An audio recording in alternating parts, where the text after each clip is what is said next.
Hello and welcome back to Tuesdays with Tom. We've been getting a lot of questions about video cameras and security cameras in the facility, and I was wondering if you could talk a little bit about the regulations surrounding that.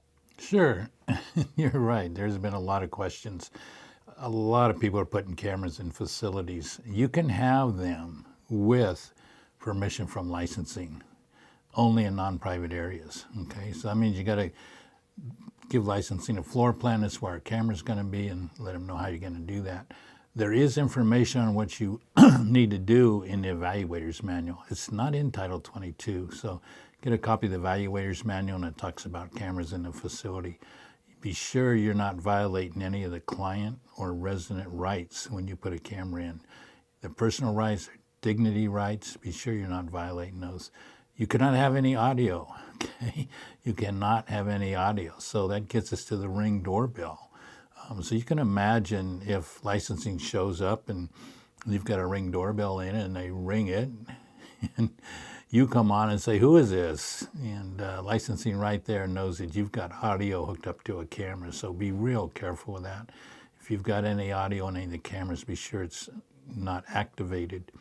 Okay. You can only have cameras in public areas. So that means no private areas. You cannot have them in bathrooms or residents' rooms. If you did want to do that, you'd have to go to licensing, and there is a regulation. They can give you permission, but when Pam Dickfoss was in charge of licensing, she goes, "We have the right to give you permission, but it's highly unlikely we're going to. You're going to need to bring us some letters from some attorneys and explaining why you're not violating anybody's rights." So you do need to update your plan of operation and send that to licensing.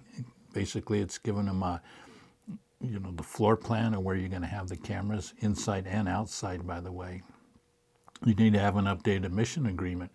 So anybody that moves in and your current residents all have to give you informed consent, which means they know you're putting in cameras and they're okay with it. Now, they can revoke that informed consent, and then you got to turn the cameras off. So be sure the residents are okay with you doing that. You have to keep records on your video surveillance, and you need to keep them confidential, keep them private. You have to have the staff trained on using cameras and also how they're going to make sure that the residents' rights aren't violated. You're going to need to show licensing, again, where those cameras are actually located. You also cannot use cameras to reduce staff. So if you put cameras in, then you cut down the number of employees you got working, you're going to be in a little bit of trouble there. So what about if a family brings in a camera and places it in the room? In the residence room, that's a hard no, okay? No way. We actually had an ombudsman tell one of the facilities that if the resident had the capacity to give you permission, it was okay. I'm telling you, I completely disagree with that, with the regulations. People have rights, so they can't bring them in. Now, with that all being said, they do bring them in, okay? I have found a lot of nanny cams in residents' rooms and clients' rooms. If you're not familiar with it, just Google nanny cams and you'll see how the families are buying these things and putting them in your facility. You all have them in your cars, right? Your backup cameras, those are nanny cams. One of the main ones I see is a picture frame with seashells around it. And the outside of the frame, one of those seashells has a camera in it. There's also the stuffed teddy bear. That's also cute. One of the eyeballs in a teddy bear has a camera.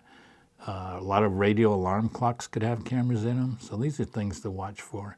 But just outright computers, laptops that are left on, they may have a camera in. If it's on, the camera's there, people can have access to it. So if families want to put a camera in, they've got to go to licensing and get permission. And like I said, licensing is not going to give them permission unless they have some really strong letters from an attorney, which means they're worried about their family member being abused. So I would really discourage anybody trying to go to licensing to get a permission to put a camera in a room. It's like a whole nother can of worms you're just opening up. So we can have them, and I would not run a facility without cameras. We had a situation where this guy put a Ring camera on the back door and started watching it when employees were leaving. And one employee was taking a loaf of bread home every day. So just, you can use them. And we kind of tell the families we're using them in case somebody falls. We may see it sooner than somebody walking the halls. So that's a good reason to use it for the families, and not necessarily that we're using it to keep an eye on employees. But I'd definitely have cameras in any facility I was running.